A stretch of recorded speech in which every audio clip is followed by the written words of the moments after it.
கர்த்தருடைய நாமம் பரிசுத்தப்படுவதாக. இந்த நாளுக்கான வெளிச்சம் யாத்திராகமம் 16ஆம் அதிகாரம் 4ஆம் வசனம்.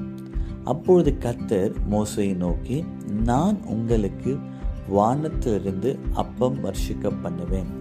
ஜனங்கள் போய் ஒவ்வொரு நாளுக்கு வேண்டியதை ஒவ்வொரு நாளிலும் சேர்த்து கொள்ள வேண்டும். அதனால் அவர்கள் என் நியாய பிரமாணத்தின்படி நடப்பார்களோ நடக்க மாட்டார்களோ என்று அவர்களை சோதிப்பேன் என்றார். இந்த காலை வேளையில் நீங்களும் நானும் ஆராதிக்கிற தேவன் நமக்கு போதுமானவராய் இருக்கிறார். இஸ்ரவேல் ஜனங்கள் எகிப்தில் இருந்து கானான் தேசம் போய் சேரும் மட்டும் 40 வருஷம் வனாந்திரத்தில் பிரயாணம் செய்தார்கள்.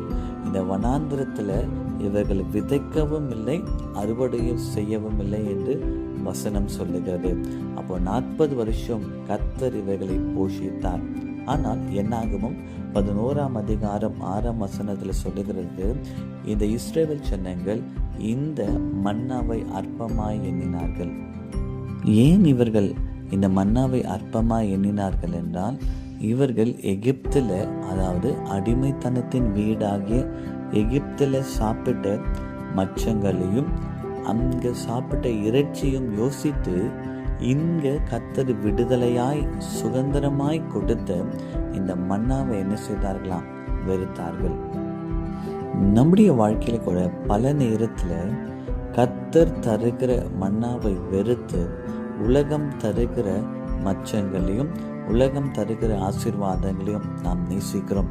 நல்லா யோசிங்களேன். சுதந்திரமாய் கர்த்தர் தருகிறதை நாம் என்ன செய்கிறோம்? நாம் வெறுக்கிறோம். கர்த்தர் சொல்லுகிறார், காலை தோறும் என் கிருபைகள் புதிதாக இருக்கிறது என்று சொல்லுகிறார். அப்போ ஒவ்வொரு நாளுக்கான கிருபைகளை கர்த்தர் என்ன செய்கிறாரா? நமக்கு தருகிறார். ஆனால் நாம் என்ன செய்கிறோம் தெரியுமா?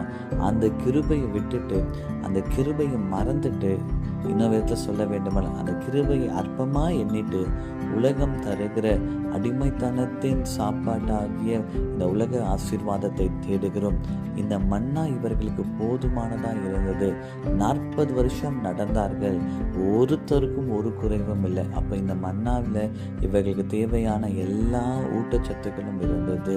ஒருவேளை அது ரொம்ப எளிமையான சாப்பாட்டை போல இருந்தாலும் அது அவர்களுக்கு போதுமானதாக இருந்தது. அதே போல கர்த்தர் தருகிற ஆசீர்வாதத்தும் எளிமையாக இருக்கிறதை போல இருந்தாலும் அது உங்களை கானான் தேசம் போக மட்டும் உங்களை நடத்தும். அன்பின் பரலோக பிதாவே, நீ தருகிற மன்னாவுக்காக நன்றி.